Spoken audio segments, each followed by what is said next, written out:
Hello everyone, আসসালামু আলাইকুম সবাইকে। বেশ কিছুদিন যাবত একটা কমেন্ট আমার পেজে অনেক বেশি এসেছিল, যেটা হচ্ছে যে 2-3 সংখ্যার ডিভিশনগুলো আমরা কিভাবে সলভ করব ট্রিক্সের মাধ্যমে।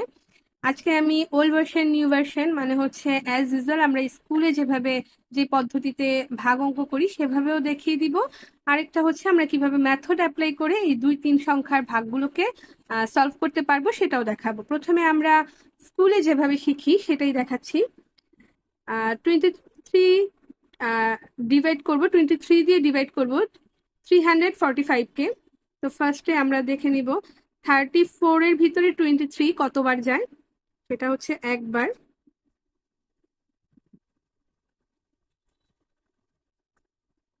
এখন 23 থেকে 34, 24, 25, 26, 27, 28, 29, 30, 31, 2, 3, 4, 11।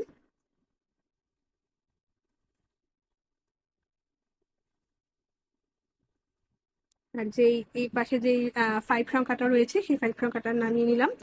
এখন আমি 23-কে কাউন্ট করে নিব, কতবার গুণ করলে 115 হবে। 5বার গুণ করলে 115 হয়। তো ভাগশেষ 0। এখন দেখাবো হচ্ছে সেম ডিজিটগুলোকে আমরা কিভাবে ম্যাথ ট্রিক্সের মাধ্যমে সলভ করব। সেটা হচ্ছে ডট মেথড।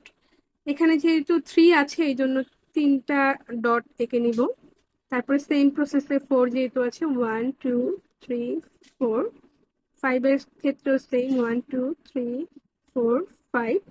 এখন কত দিয়ে ডিভিশন করব সেটা হচ্ছে 23 মানে হচ্ছে 2 আর 3। তো এখান থেকে দুটো করে দাগ নিব, 2 তারপরে হচ্ছে 3। এখন যেহেতু এখানে 2 পর্যন্ত কাউন্ট করার জন্য কোনো ডট নেই, তাই একটি ডট আমরা কেটে নিব।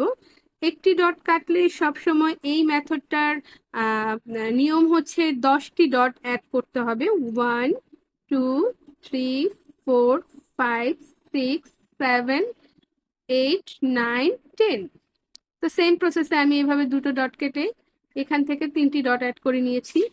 আবার এখান থেকে দুটো ডট নিয়ে 3টি ডট অ্যাড করতে গেলে একটি ডটের সংখ্যা কমে যায়। তাই সেম ভাবে আমরা নিচ থেকে আরো একটি ডট কেটে নিয়ে তার পরবর্তী যে রটা থাকে এটাতে 10টা ডট অ্যাড করে নিব। 1 2 3 4 5 6 7 8 9 10। তো সেম ভাবে 2, আর এখান থেকে 3, 2, এখান থেকে 3, 2, এখান থেকে 3, সেম ভাবে 2, আবার এখান থেকে 3। তো শেষমেশ সব কয়টা ডট আমরা একসাথে মিলাতে পেরেছি। তো এখন কাউন্ট করব যে কত আসলো, রেজাল্ট কত আসলো। এই রতে ডটের সংখ্যা বা লাইনের সংখ্যা একটি, এই যে সেম একটি এসেছে তাই এখানে 1। আবার সেম ভাবে এখন কাউন্ট করব যে এই রতে কয়টি এসেছে। 1 2 3 4 5, এখানে এসেছে 5।